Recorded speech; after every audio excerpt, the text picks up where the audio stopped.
Okay, so when you picture the Catholic Church, what's the first thing that comes to mind? For most of us, it's pretty simple. You've got the priests, and then you've got everybody else. But what if I told you there's this massive, vibrant third category of people, kind of hiding in plain sight? Today, we're going to pull back the curtain on this fascinating world of what's called the consecrated life. Right, so let's start by digging into that common two-part view, clergy and laity. It's not wrong exactly, but it just doesn't paint the whole picture, not even close. So yeah, on one side, you have the clergy.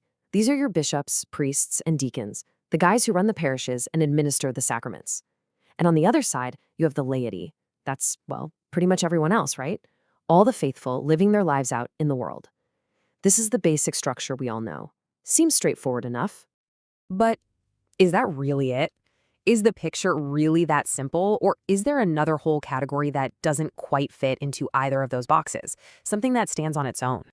You bet there is. It's called the consecrated life. And this is a big deal. It's a formal, stable way of life that the church officially recognizes. It's for both men and women who decide to commit themselves to following Christ in a more intense way, through some very specific vows. And here's the key. They can be clergy or they can be laity, but this state of life makes them something distinct. And listen, this isn't some new idea.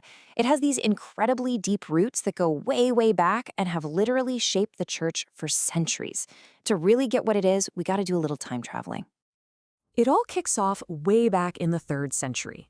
You have figures like Anthony of Egypt, who literally just walked out into the desert to live alone with God. Pretty hardcore. A few centuries later, St. Benedict comes along and says, hey, maybe we could do this together. He writes his famous rule, which organizes monks into these stable communities. Then, fast forward to the 13th century, and St. Francis of Assisi completely changes the game. He starts the begging orders, who live this radical poverty right in the middle of the people. And then, bam, 1540, the Jesuits are founded, and their whole focus is being active in the world as missionaries and teachers. So you see this amazing arc, from total separation from the world to deep engagement in the world. And that whole evolution means that today, this looks 1,000 different ways. The classic image of a monk in a monastery or a nun behind a wall, that's just one tiny piece of a huge, incredible puzzle. Just look at how diverse this is. You've got your traditional monastic life, think communities focused on prayer and study, living a bit apart from the world. Then there's apostolic religious life. These are probably the sisters and brothers you're most familiar with, the ones who are teachers, nurses, or social workers. They live in community, but their work is out in the world. But then it gets even more interesting. You have secular institutes. These are people who take the exact same vows, but they live on their own, working regular jobs, trying to be a sort of spiritual leaven from within society. And of course, that ancient tradition of going it alone is still alive, with consecrated virgins and hermits. It's an amazing spectrum.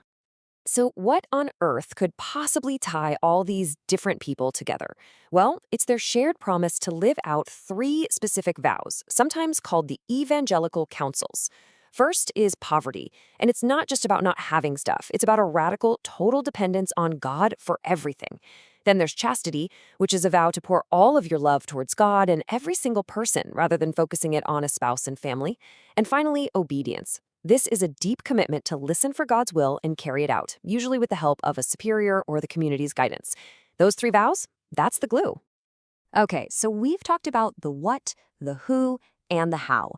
But that leads us to the biggest, most important question of all. Why?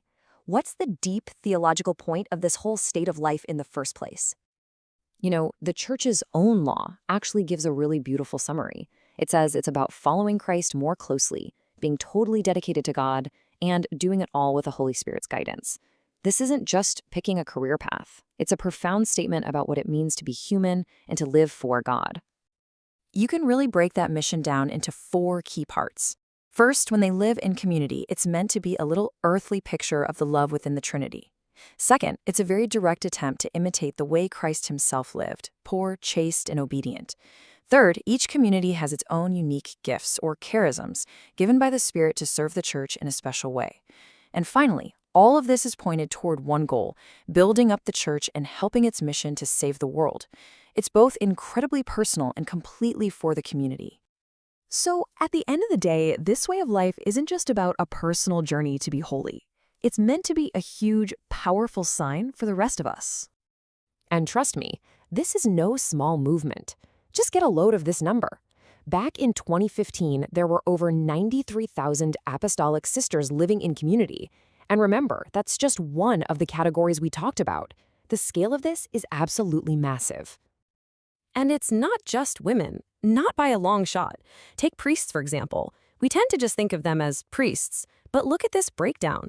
In 2016, more than a third of all Catholic priests, over 133,000 of them, were religious priests. That means they belong to a consecrated order like the Dominicans or the Franciscans. A huge chunk of the clergy is living this distinct state of life. So what's the sign they're supposed to be? Well, the church uses a big word for it. It's an eschatological sign. All that means is that they point us toward the end times, toward heaven, our ultimate goal.